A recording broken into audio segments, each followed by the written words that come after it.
tardes a todas y a todos. Muchas gracias por estar nuevamente con nosotros este día viernes. Hoy tenemos uno de los pequeños lujos que nos damos nosotros y nosotras acá desde este espacio organizado por la Asociación de Magistrados de Tucumán y el Centro Judicial Monteros. Les decía los pequeños lujitos que nos damos y también poder compartir con amigos de otras partes de América, de otros países americanos, en este caso un amigo, un compañero de América Latina, específicamente de Perú. Bueno, hablo de Guido Águila Gradós. Él nos va a acompañar el día de hoy con un tema sumamente interesante, que es el Estado Convencional de Derecho. Guido es doctor en Ciencias Jurídicas de Univali de Brasil, es doctor en Derecho por la Universidad Nacional de Rosario en Argentina, es máster en Argumentación Jurídica por la Universidad de Alicante y degli studi de Palermo, Italia. Es docente de GACAL, Escuela de Derecho de Perú, pero principalmente es un generoso amigo que el día de hoy nos va a acompañar y nos va a abrir un poco, porque insistía mucho en que sea el Estado Convencional de Derecho con signos de pregunta. Así que bueno, ahora él nos va a hablar del tema. Le doy la palabra a Mario, a mi coequiper, quien está coordinando viernes tras viernes y miércoles tras miércoles en este espacio que hacemos con mucha fuerza, con mucho cariño y con mucha dedicación. Mario. Hola, buenas tardes a todas y todas. Hola Machi, hola Guido, bienvenido. Bienvenido a este ciclo. Como decía Machi, es un pequeño gusto que uno se puede dar de interactuar con colegas, hermanos de Latinoamérica. Ya hemos tenido la participación de mujeres y hombres de otras latitudes de América, y ahora es la primera vez que tenemos contacto con alguien de tu país. En primer lugar, Machi ha esbozado tu historia de vida. Yo solamente me queda agregar en ese sentido. A Guido lo conocí a través de un amigo también nuestro, Adolfo Alvarado Belloso, quien Guido fue alumno también de Adolfo en la maestría de Derecho Procesal, por la cual muchos de nosotros también participamos. Y tanto Adolfo como Guido vienen trabajando desde hace un tiempo en lo que tiene que ver con la capacitación de los profesionales del derecho. Él tiene con su esposa un canal de YouTube, así como tenemos nosotros, Machi, en la Escuela de GACAL de Derecho en Perú. Tienen un canal el cual difunden toda la actividad. Guido, todo lo que tenga que ver con la materia constitucional. Su ciclo se llama Tribunal Constitucional, Tribuna Constitucional, y su esposa es una docente especialista en Derecho Penal, que seguramente la vamos a tener también en este ciclo de conferencias. Y el tema que eligió Guido y la forma en que lo va a exponer como el Estado, si realmente existe un Estado convencional de derecho en América, es la pregunta que él va a tratar de generarnos dudas y darnos su impresión sobre una cuestión que en un punto la justicia no solo argentina, sino de Latinoamérica, siendo uno de los países firmantes de las convenciones, estamos en un punto obligados a respetar que las mismas establecen, pero yo siempre digo que a veces no nos damos cuenta de que el propio Estado no puede garantir los derechos más profundos que tenemos como seres humanos, los derechos humanos, valga la expresión, y tenemos que salir a buscar que otro tribunal supranacional pueda resguardar lo que sería una obligación primaria y básica de cada uno de los estados que conforman el concierto de los países que han firmado los tratados para asumir la aplicación de las convenciones. Así que es un tema extremadamente importante porque todos los días nosotros hablamos de la Convención de Belén do Pará, de la Convención de Derechos del Niño, en otras materias de la Convención Internacional de Trabajo, es decir, de los pactos que la Argentina ha firmado oportunamente, y existen también discusiones en la doctrina de si se podría aplicar una convención directamente o necesariamente deberíamos declarar la inconstitucionalidad de la norma de derecho interno para de esa manera hacer el control de convencionalidad sobre nuestra propia constitución o sobre una norma procesal o local. Así que, Guido, agradecerte esta posibilidad de que podamos contar contigo en el día de hoy. Ya sabés cuál es la dinámica de las conferencias. Guido viene participando también cuando puede de la escucha como un oyente. Así que una vez que vos termines la exposición, vamos a abrir una serie de preguntas que vamos a filtrar, porque obviamente son muchas, siempre tratamos de dar respuestas a casi todas. Pero hoy, como es una conferencia de características internacionales, ya hay gente de tu país y de otros lugares que están acompañando. Así que bienvenido y tenés el uso de la palabra. Muchísimas gracias, Machi, muchísimas gracias, Mario. Quisiera que en estos, como corresponde, creo, en estos primeros instantes de mi intervención, hacer una expresión de gratitud a la Asociación de Magistrados de Tucumán en esta labor, si se quiere, evangelizadora que hacen del derecho todos los días miércoles, los días viernes, como bien lo señalabas, en la medida que el tiempo lo permite, sobre todo por la diferencia horaria. Pero lamentablemente sobre las 6:30 hora peruana ya tenemos que comenzar nosotros, así que nos retiramos unos minutos antes, ¿no? Muy agradecido, primero por esta oportunidad, por esta tribuna, estas, aunque parezca paradójica, cuestiones, transformaciones o revoluciones positivas que ha traído la pandemia, ¿no? Uno muchas veces recuerda los congresos pre-pandemia como asistente o como organizador, y generalmente la gran preocupación presupuestal era el tema de pasaje y alojamiento. Y aquí estamos a un enlace de distancia y esta posibilidad que nos da de una participación plural. Claro, siempre se extraña el apretón de manos, el abrazo, el compartir, la comensalidad alvaradiana, que ya prácticamente es una institución en los congresos, pero más allá, en medio de toda esta desgracia que significa esta pandemia, tener estos espacios es algo extraordinario. Nuevamente, muchísimas gracias por la oportunidad y sobre todo porque es Tucumán, ¿no? Tucumán, que no solamente es la tierra de Alberdi y con él de la Constitución histórica de Argentina, sino que cuando tuvimos la oportunidad de hacer una ponencia ya quedamos impactados por lo que reza debajo del escudo de la universidad, ¿no? Pedes in terra ad sidera visus, algo que a mí me pareció tanto que lo he colocado dentro de mi lema en mi perfil de WhatsApp.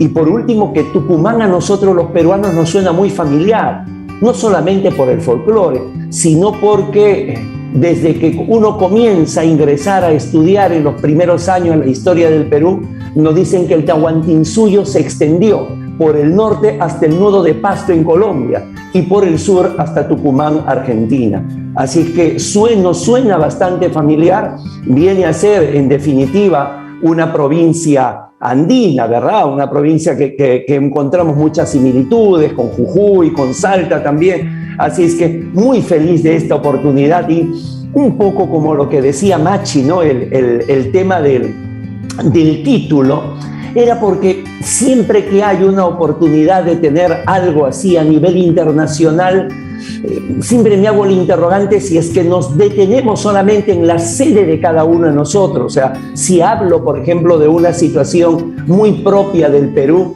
a lo mejor las categorías, la nomenclatura, la situación, las condiciones de presión y temperatura jurídicas no son las mismas en todos los países. Por eso es que apostamos por este tema que es más latinoamericano, más transversal.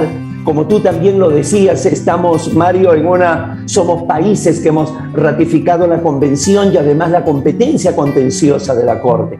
Y a lo que dijo Machi, ¿no? ¿Por qué entre signos de interrogación? Estado convencional de derecho.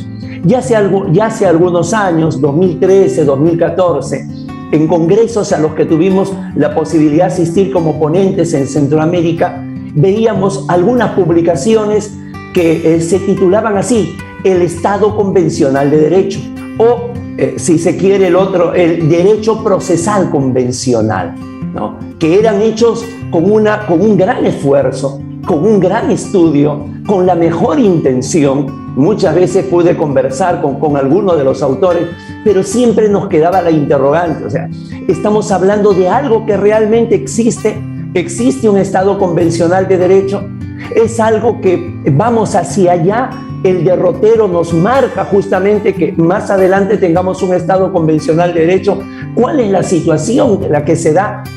No sé, ¿acaso para tener un Estado convencional de derecho primero no deberíamos de asentar cada uno de nosotros, los países, lo que viene a ser el Estado constitucional de derecho?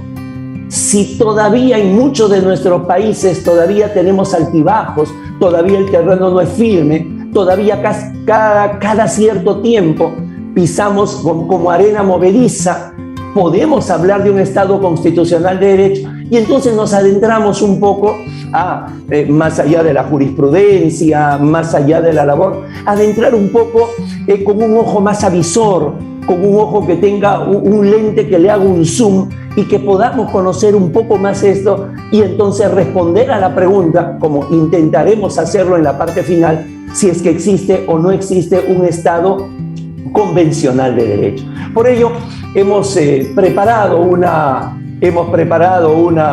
algunas diapositivas que nos van a servir seguramente de alcance, de guía. No tiene como propósito en lo menor ser como un resumen, sino que nos ayude sobre todo en esta interacción.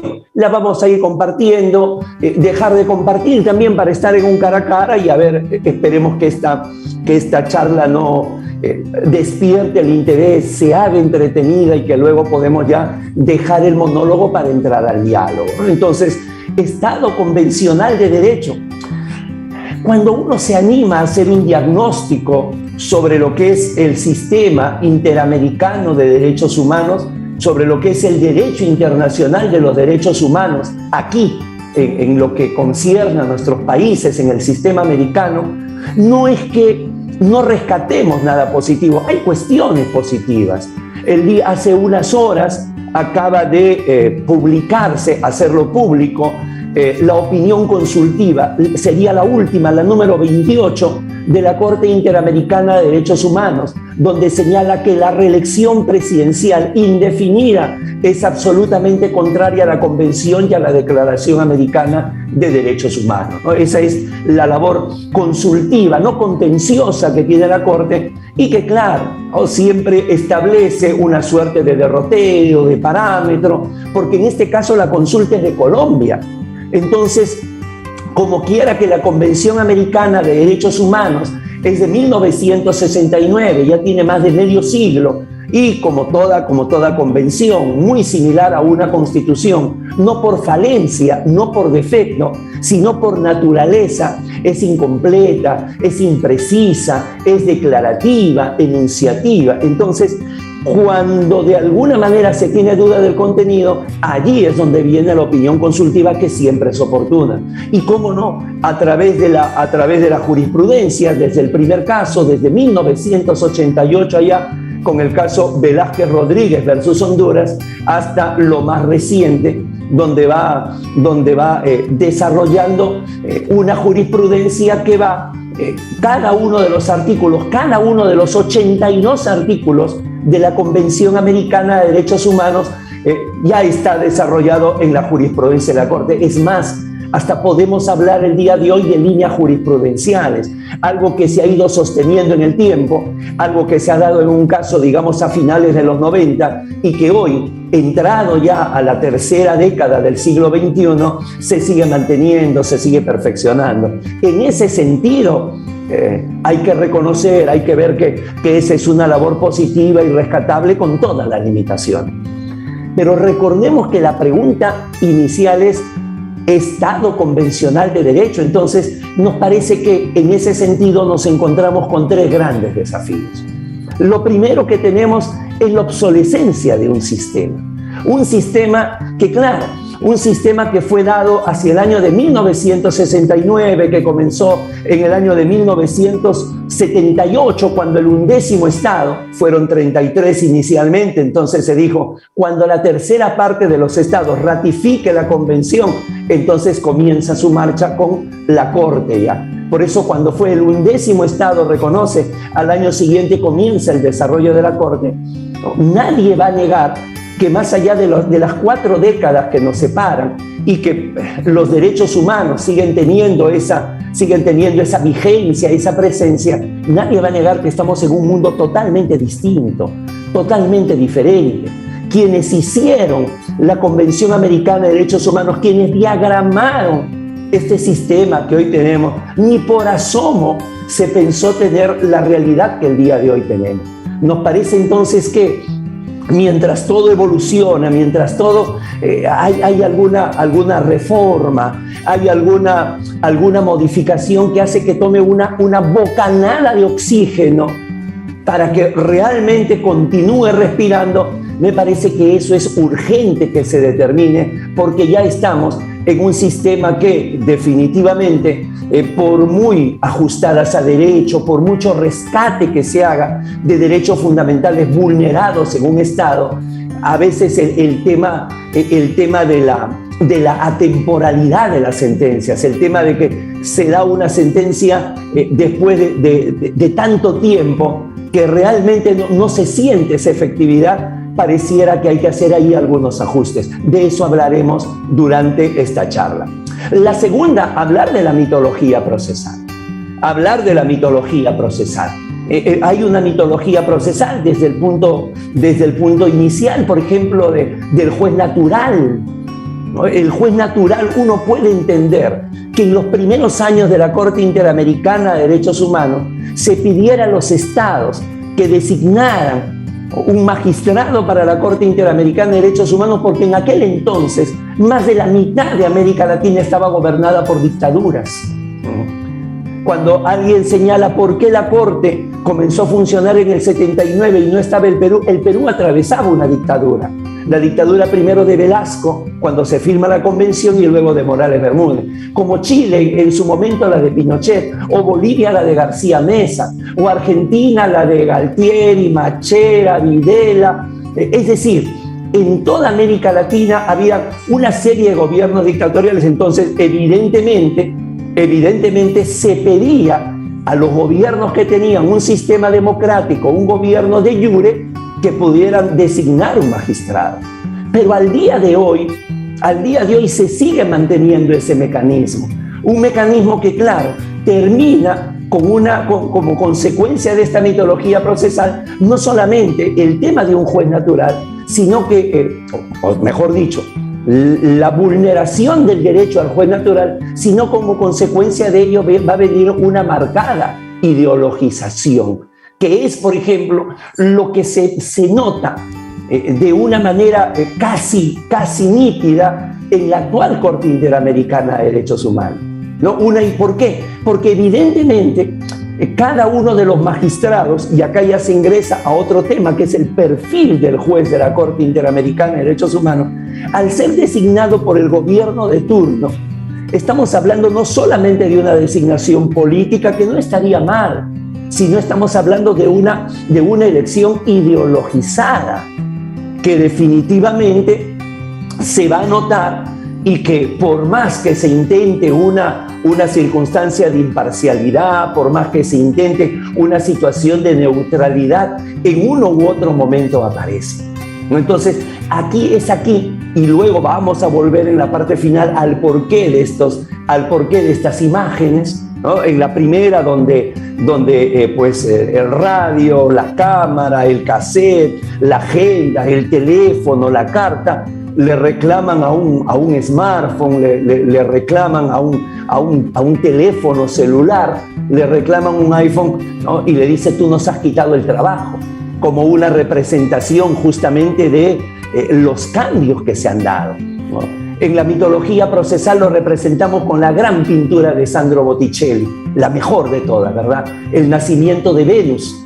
Y vamos a explicar el por qué, más que un proceso, existe una suerte de mitología allí.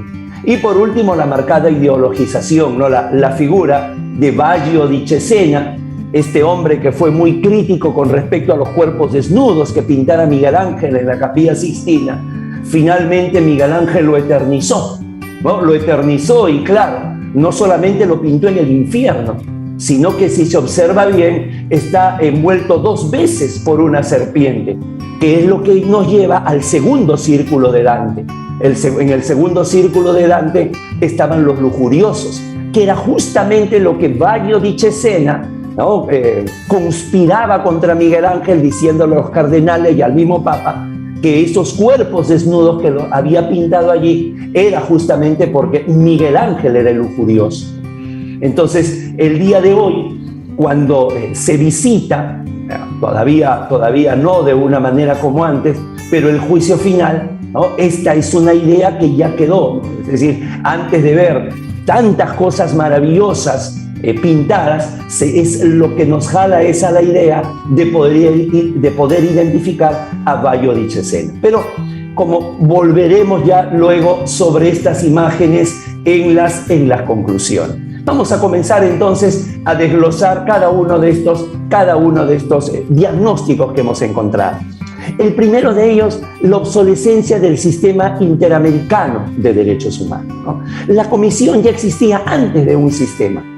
La comisión era parte de la OEA, recibía las denuncias de vulneraciones. Recordemos, 1959, no es una exageración si todavía se sentía el humo de la Segunda Guerra Mundial.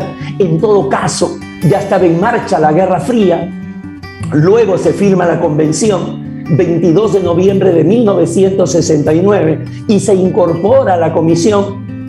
Se deja la Corte pendiente para cuando la Convención sea ratificada por la tercera parte de los estados que lo hicieron inicialmente. Y entonces la Corte viene desde 1979. Estos años, que repito, pueden parecernos no muy lejanos, la estructura, el diagrama, el mismo conocimiento que se tenía de los derechos humanos es totalmente distinto. Nadie seguramente en aquel entonces podría hablar del margen nacional de interpretación que hoy día tienen los estados ante una decisión de la Corte. Bueno, sobre todo al país que es condenado, casi se le exige de manera inmediata. Pero a los demás países a donde se extiende la sentencia de la Corte se le da el denominado margen nacional de apreciación, porque estamos definitivamente ante una eclosión de nuevos derechos fundamentales. No es la misma situación cuando se crea la Corte, cuando sobre todo se daban dictaduras, cuando casi la mayoría de casos eran de desapariciones forzadas, como el caso Boyce versus Barbados, donde este país caribeño tenía la pena de muerte para el delito de homicidio y tenía la responsabilidad objetiva. Es decir, si era responsable de homicidio no se discutía más, era la pena de muerte. Entonces, esa fue la urgencia, esa fue la situación por la que se crea, y por eso se establecen estos mecanismos. Que se agotaran los recursos internos para que no chocara con la soberanía de los estados.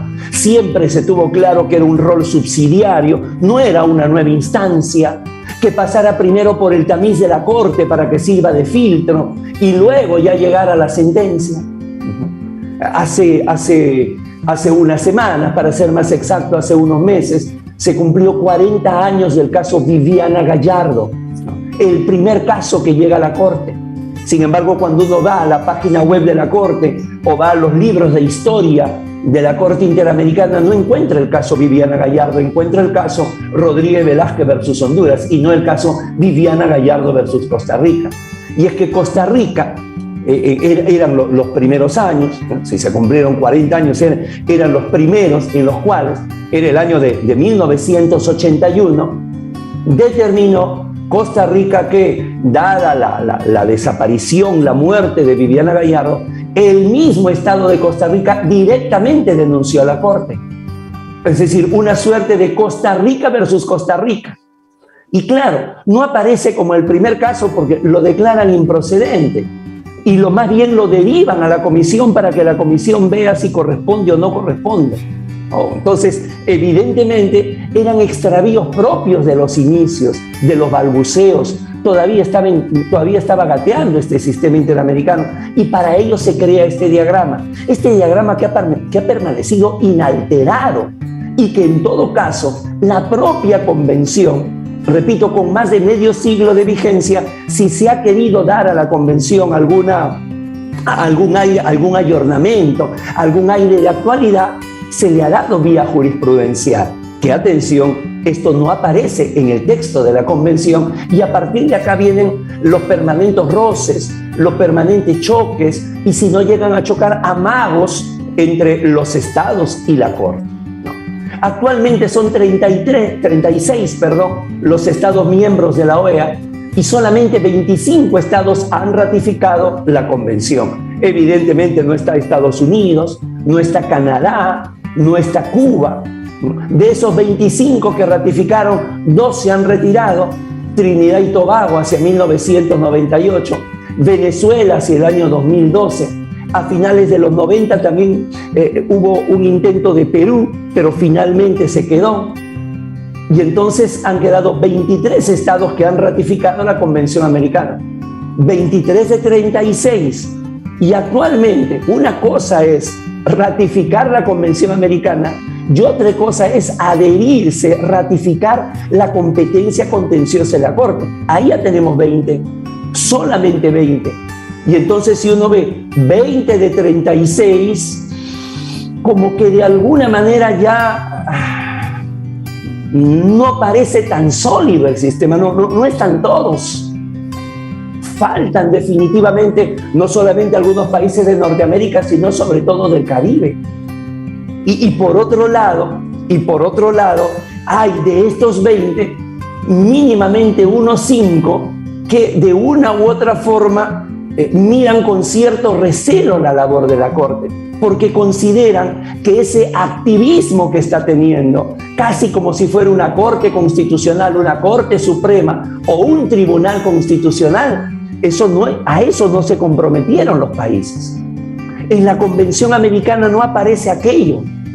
Y entonces esto nos lleva a algo que parece, claro, no es del todo exacto, porque hay países que no lo son, pero realmente si vemos la mayoría de esos 20 estados, más que hablar de un sistema interamericano de derechos humanos, estamos hablando de un sistema latinoamericano de derechos humanos. Y entonces pierde un peso específico totalmente distinto a lo que ocurre, por ejemplo, con el Tribunal Europeo de Derechos Humanos, el que tiene su sede en Estrasburgo, donde son 41 países, pero completamente diversos y coexisten, y tiene características sobre las cuales hacen realmente una suerte de un sistema en el cual la pregunta de Estado convencional de derecho, uno puede establecer que a partir de la Unión Europea, que no es una cosa novedosa, sino que viene sus antecedentes que hizo ese gran canciller de Francia, Robert Schuman, con la CECA, la Comunidad Económica del Carbón y el Acero, ¿no? Un hombre con tal inteligencia y tal sensibilidad que se dio cuenta que desde la guerra franco-prusiana de 1870, pasando por la Primera Guerra Mundial y por la Segunda Guerra Mundial, la lucha había sido la lucha nuclear había sido, nuclear como núcleo, como centro, como epicentro, había sido entre Francia y Alemania, por dominar el carbón y el acero, que eran los insumos de la guerra. Cuando él lo distribuye o lo redistribuye, tenemos la Europa de hoy, que puede tener conflictos internos de cada país, pero como Europa, como tal, como continente, desde la Segunda Guerra Mundial no ha vuelto a tener una guerra bilateral, pero ni por asomo. Entonces, son circunstancias de una situación donde habría que pensar si acaso no estamos hablando de un cambio de convención, no estamos hablando de una modificación, no, lo que estamos hablando es de realizar algunos ajustes que permitan conocer primero dónde están los puntos flojos de este sistema y qué es lo que podemos hacer para hacerlo más confiable, para hacerlo de alguna manera, para internalizarlo más. No sé cómo será en cada uno de los países de América Latina este tema así en un conocimiento, pero yo no sé qué tanto cuando los abogados hacemos el uso de la palabra en los tribunales y señalamos, esto lo dijo la Corte Interamericana de Derechos Humanos en el caso Escher versus Brasil, lo toman en cuenta, lo toman con el peso que deben tomarlo. Nos parece que por allí no hay esta internalización que tenemos. Seguimos muy localistas, todavía pensando en nuestra norma interna y digamos, este mecanismo, este camino que tenemos, pareciera que ya está entrando en un plazo de caducidad. Entonces, esto es lo primero que queríamos demostrar con la obsolescencia de los mecanismos que guían el sistema interamericano de derechos humanos. Otro elemento es este ámbito que hemos llamado la mitología procesal, ¿no? O sea, lo primero que tenemos es que el tribunal es un tribunal no permanente.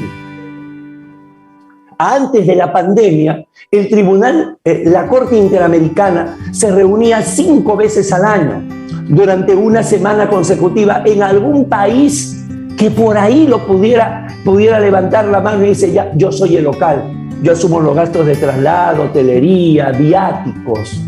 Cada estado aporta un promedio de $5 millones nada más para esto. Entonces, definitivamente no se está tomando en serio. No se está tomando en serio, sobre todo si además de hablar del control de constitucionalidad, este difuso y este concentrado, o a veces ambos en nuestros países, ya comenzamos a hablar de un control de convencionalidad, cuando realmente estamos hablando de un tribunal donde quienes lo conforman probablemente tengan que seguir realizando otra actividad y no la dedicación que se tiene.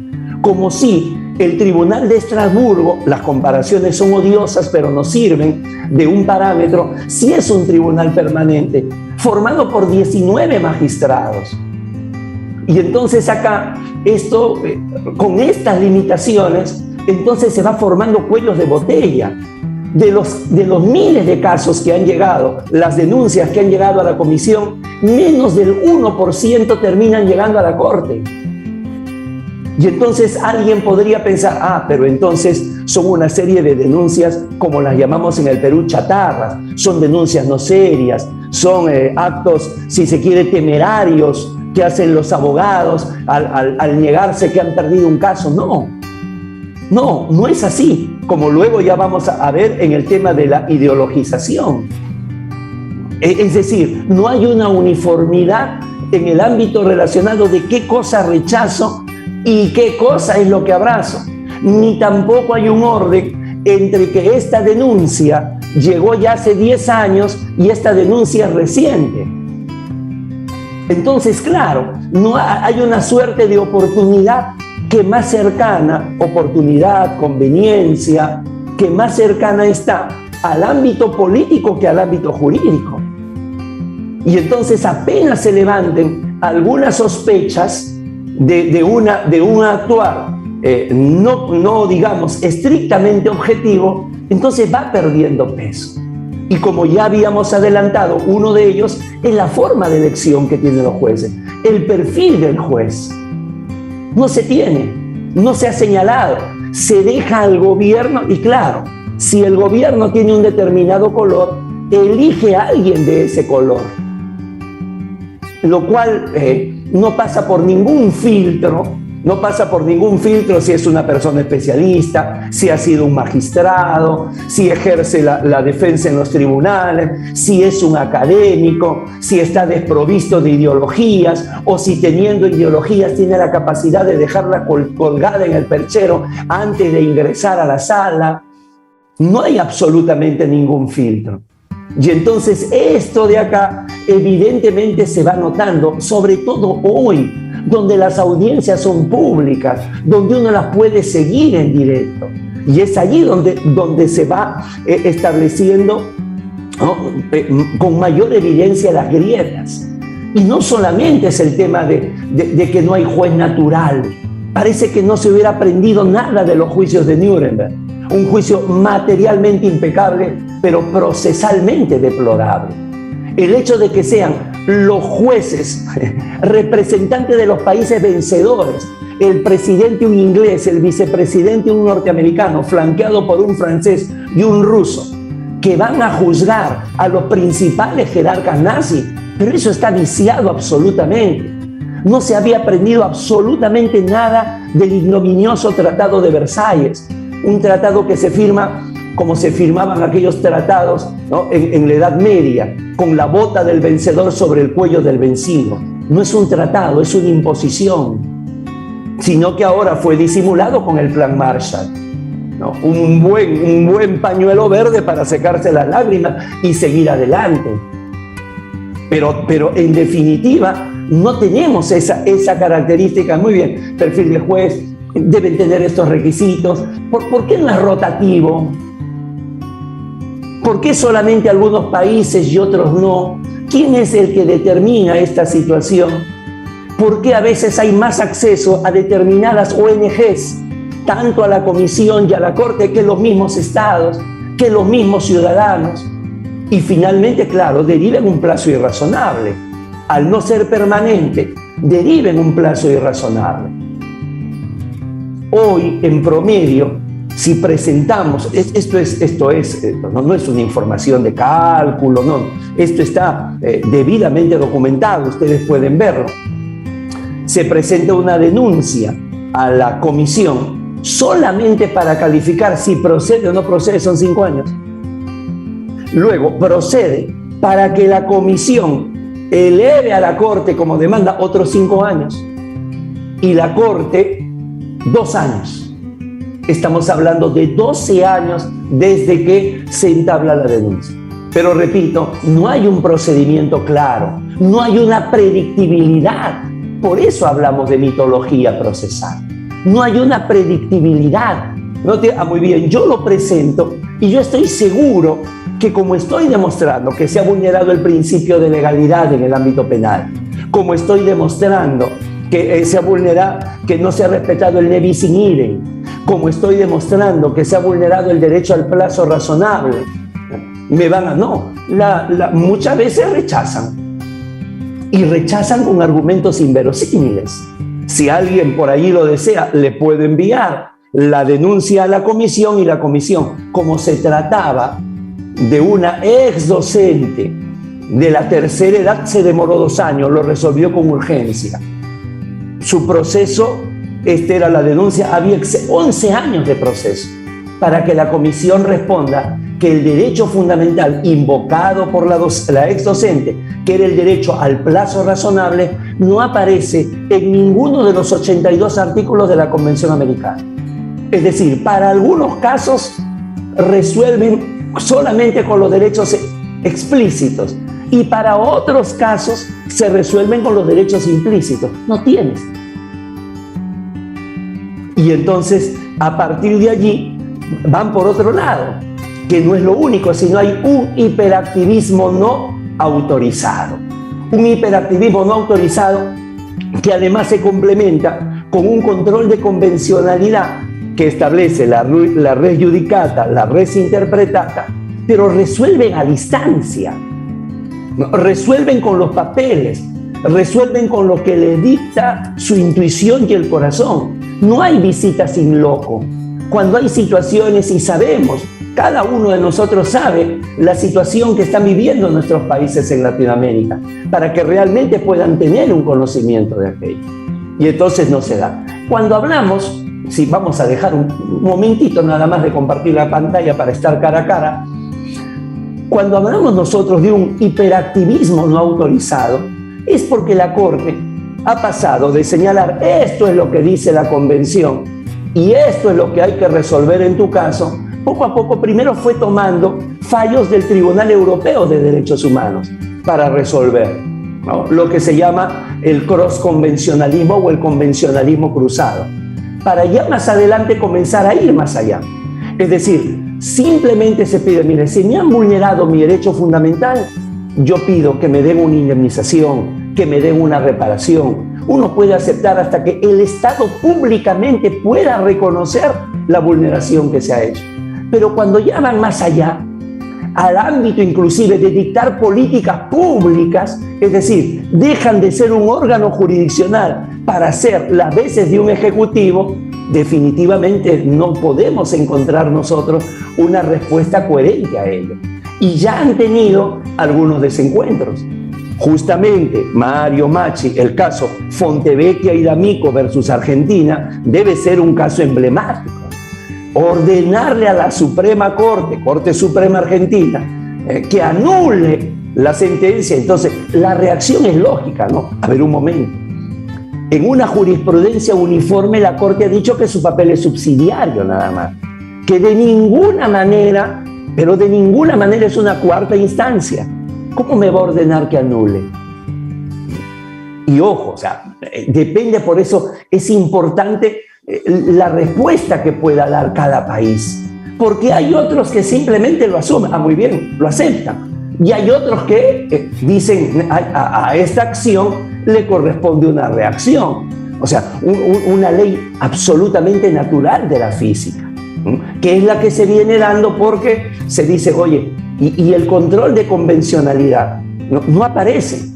Hay países que han mostrado definitivamente su negativa a aceptar esto, ¿no?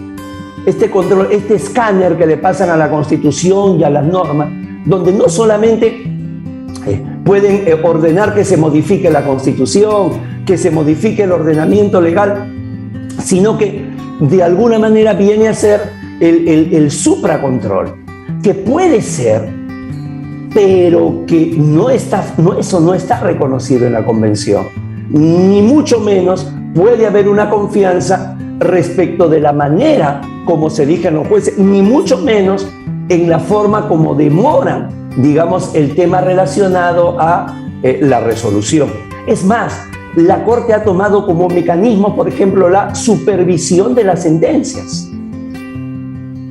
Y claro, de las 428 sentencias que hasta el día de hoy ha dado la Corte Interamericana de Derechos Humanos, solamente el 15% han sido archivadas, en el sentido de que se han cumplido en su totalidad.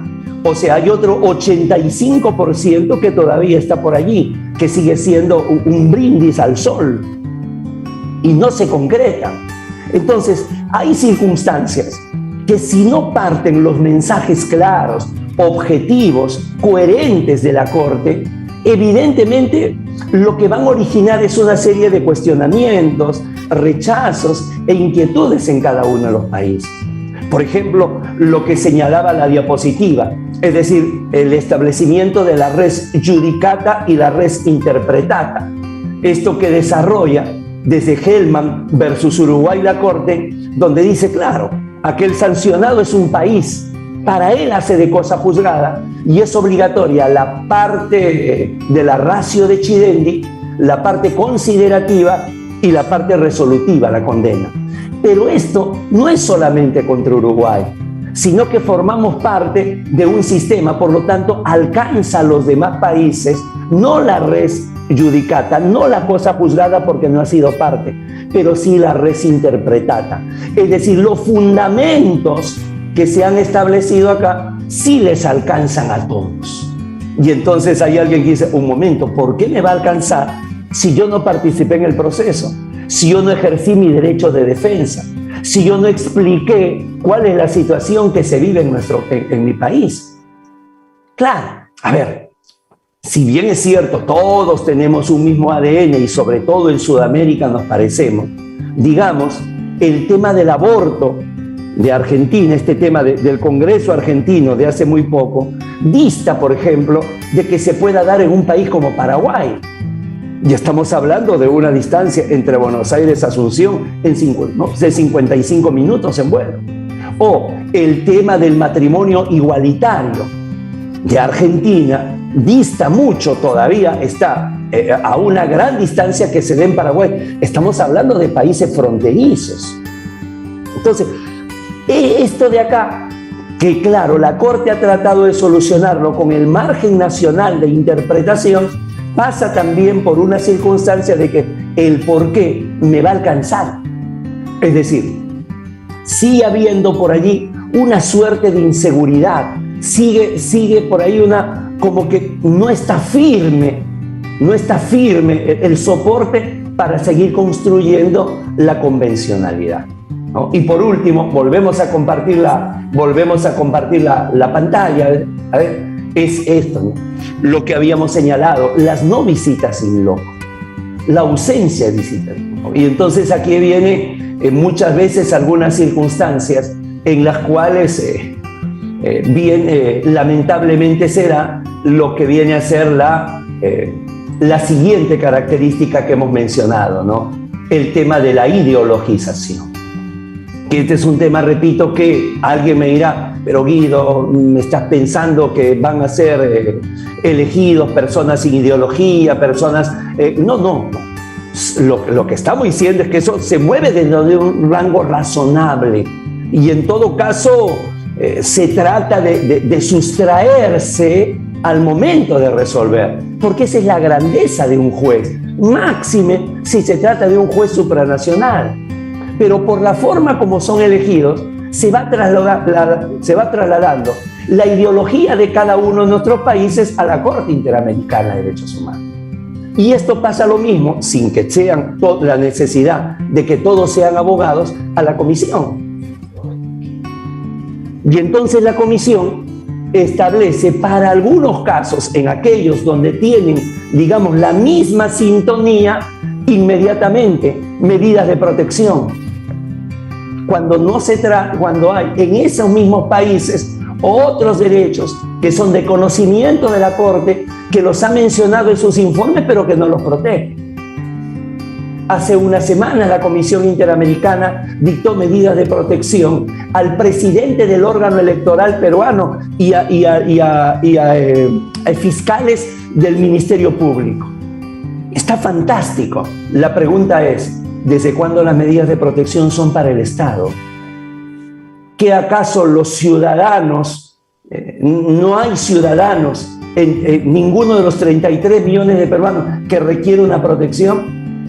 Si ya el Estado les da una seguridad, y no es que haya una amenaza del Estado, no es que haya un órgano, el Congreso, alguien ahí, no, es una situación que sencillamente por la labor que desarrollan, por la responsabilidad que tienen, habían artículos, opiniones, con las redes sociales y los medios de comunicación, casi como un nuevo partícipe del sistema de justicia, hablaban de una situación en la cual no debían de continuar en sus cargos. E inmediatamente se le dio una protección, algo que no se entiende.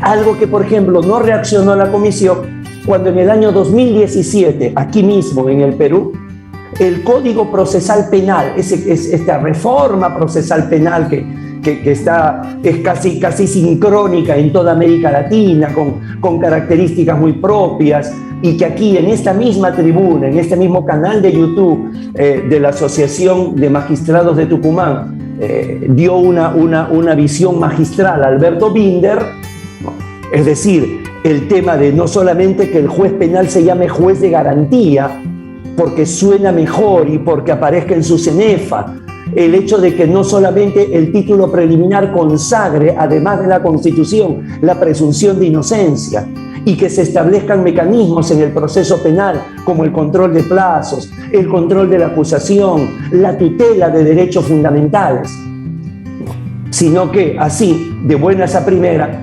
mediante un decreto legislativo, el 1037, se estableció una modificatoria, que para determinados delitos, por su supuesta complejidad, la prisión preventiva iba a ser de 36 meses. Y si el Ministerio Público lo solicitaba, podía extenderse 12 meses más. Esto es, 4 años para poder ver si es responsable o no es responsable. Esto que envileció, que contaminó, que bastardeó todo el sistema procesal penal, hubo un mutis absoluto de parte de la Comisión. Cuando ya en su informe había señalado el peligro que daba el hacinamiento penitenciario en el Perú, donde más hay personas procesadas que personas condenadas. Entonces no podemos, insisto, ver esto porque, no, la medida era dura. Y entonces, claro, ¿no? Esta medida es dura y contra esta medida va a servir para acabar con la corrupción que galopea en nuestro país. Hay un extravío allí. Hay un extravío allí. ¿Cuántas veces el presidente o presidenta del Poder Judicial de nuestros países, ¿no? Cuando inaugura, por ejemplo, el año judicial, dice: vamos a ser firmes en la lucha contra la corrupción? A mí me parece un extravío total. Los jueces no están para luchar contra la corrupción.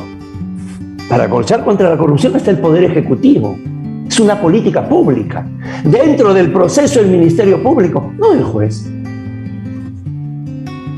Pero claro, vende. Y entonces el mal ejemplo cunde. ¿Cuál es el mal ejemplo? El juez de Curitiba, Sergio Moro, logró una popularidad nunca antes conocida. Tanto así que lo postulaban a la Corte Suprema, a lo que es el Supremo Tribunal Federal de Brasil. Finalmente terminó siendo ministro de Justicia de Bolsonaro. Se ha caído todo el tema Lavallato por actuar con politización, con ideologización. Entonces esto de acá es lo que va llegando.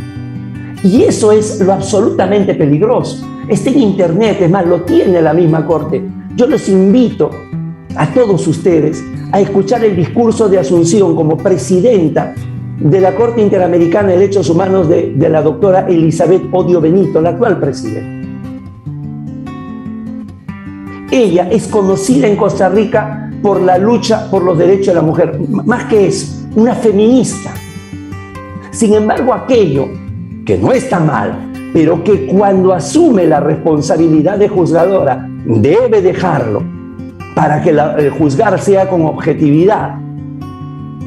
Su discurso es una oda, su discurso es algo alegórico, es una apología a su manera de pensar. Comenzando señalando de que la Corte ha tenido 39 presidentes y solamente 4 han sido mujeres. Ella viene a ser la quinta y que viene a reivindicar. Esto es un pecado capital en los historiadores. Los historiadores lo llaman presentismo. Es decir, ¿qué es el presentismo?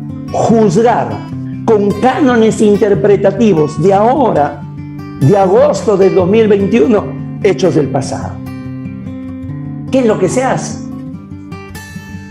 Por eso en historia a veces satanizamos la Edad Media, que es la época del oscurantismo. Qué curioso, aparecieron las universidades. Si esa es la época del oscurantismo. ¿Por qué? Porque claro, a ese exceso, digamos, de religiosidad, de misticismo, con todo lo que significó las cruzadas, claro, se le mira con los ojos de hoy. Si es así, Ramón Castilla, el primer presidente constitucional relevante que tuvo el Perú, no fue presidente, pues, porque solamente fue elegido por ciudadanos varones mayores de 25 años y que tenían propiedades, que eran los que votaban en ese entonces. Por lo tanto, su elección es nula, porque no era discriminadora. Es una esquizofrenia en un razonamiento jurídico aquello. Y esto, repito, ¿no? La ideologización no se disimula. También está en internet, y esto fue llevado por el doctor Gustavo Calviño, que también estuvo aquí en estas charlas de la Asociación de Magistrados de Tucumán toda la audiencia completa del caso Ginette Bedoya Lima versus Colombia. Una periodista que en el año 2000 ingresa a una cárcel colombiana a hacer un trabajo de investigación y termina siendo violada. Una cosa absolutamente deleznable, abominable, repudiable. Cuando se da la audiencia, Colombia acepta la responsabilidad. Si tú tienes un Estado que acepta la responsabilidad, no se puede defender lo indefendible. En vez de sentarse a dialogar sobre las reparaciones inmediatas, qué cosas se van a tomar más adelante, qué se va a hacer para prevenir cosas similares, salvo un magistrado, salvo Bio Grossi, el resto de magistrados comienzan a realizar una serie de preguntas de esas que están prohibidas en el sistema procesal penal acusatorio adversarial.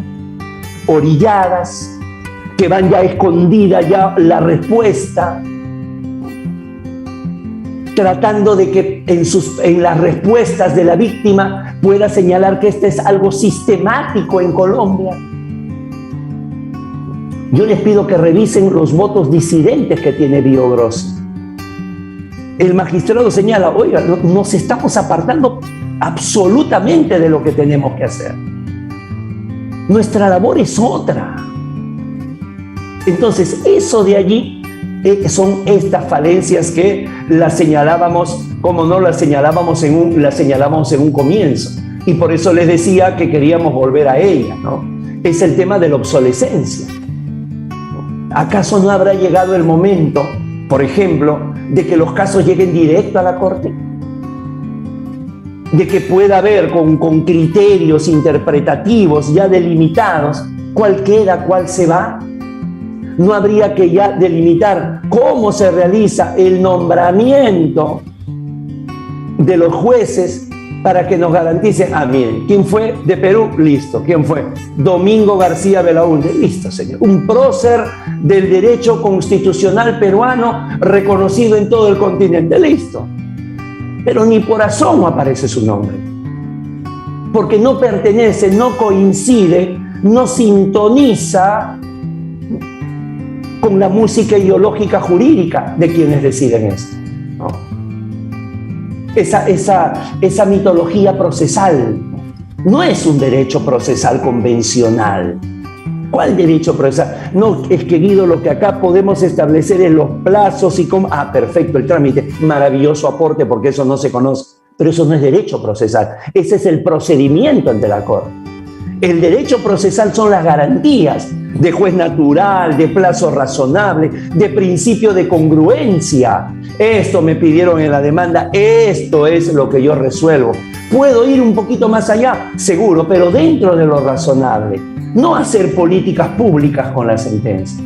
Y la marcada ideologización, ¿no? Ya cuando nos llega esto, se da el fenómeno que explicaba justamente una experta en arte argentina, en un curso que participamos, y decía que a la Capilla Sixtina no se va a ver la grandeza, no se va a ver dónde está Bayo di Cesena, ¿no? y hay una suerte de orientación hacia a ver qué cosa es, que es definitivamente una suerte de llevar lo que yo ya tengo en el pensamiento. Esto es lo más interesante, esto es lo más... ¿Dónde está el enemigo de Miguel Ángel? Ya vaya, si se quiere, orientado. Por eso hemos tratado de demostrar con esto que por la obsolescencia del sistema, por la apariencia de proceso que se da y últimamente porque se muestra una marcada ideologización, pero ya sin ningún, sin ningún límite, ¿no? No es como el otro día se mencionaba en una charla a Sergio García Ramírez, el magistrado mexicano, como creador del término control de convencionalidad. Él en su voto dice, esto es una especie de control de convencionalidad, con esa prudencia. Por eso es jurisprudencia. No se puede normar mediante una sentencia de una manera inmediata. Eso lo hacen los poderes legislativos. Los órganos jurisdiccionales lo van haciendo, seguro, pero de una manera paulatina, de una manera que se va macerando en el tiempo. Y entonces esto de acá es lo que queríamos, Mario, Machi, amigos todos, queríamos compartir, donde seguramente van a haber una serie de discrepancias, donde vamos a encontrar gente que me dice, no, pero estás desconociendo todo lo grande que ha hecho la Corte. De ninguna manera.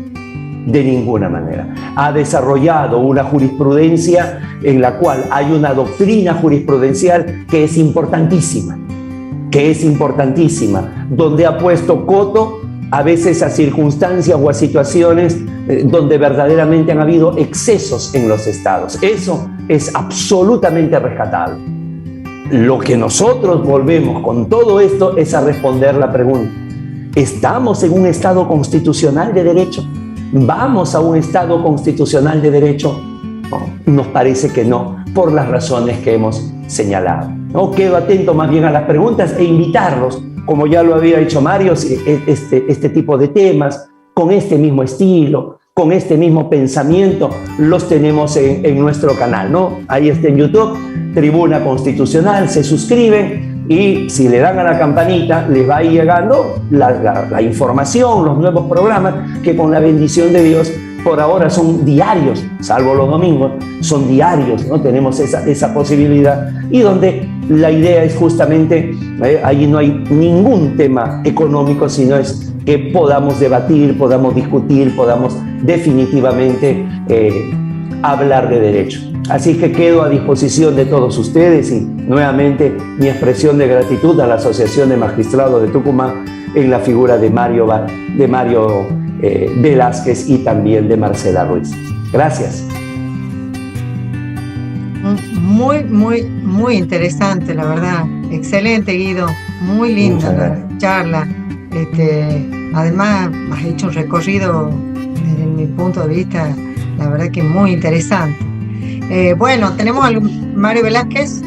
Sabés que te escuchaba, Guido, y la verdad que cuando uno escucha a alguien, más allá de compartir o no su pensamiento en términos jurídicos generales o particulares, la forma en que vos encaraste la conferencia del día de hoy, está claro que tenés esa pasión que tiene la gente que cree en lo que está diciendo, fundamentalmente, que tiene íntimas convicciones y que no tiene reparos en lo que dice, porque está convencido hacia dónde va. Abrazo grande, Mario, Machi, muchísimas gracias a ustedes por la oportunidad. Decime vos cómo te despedís. Un abrazo. Muy bien. Un abrazo inca a todos. Ahí está. Muchas gracias. Un abrazo. Abrazo grande. Nos vemos la semana próxima. Nos vemos la semana que viene. Gracias.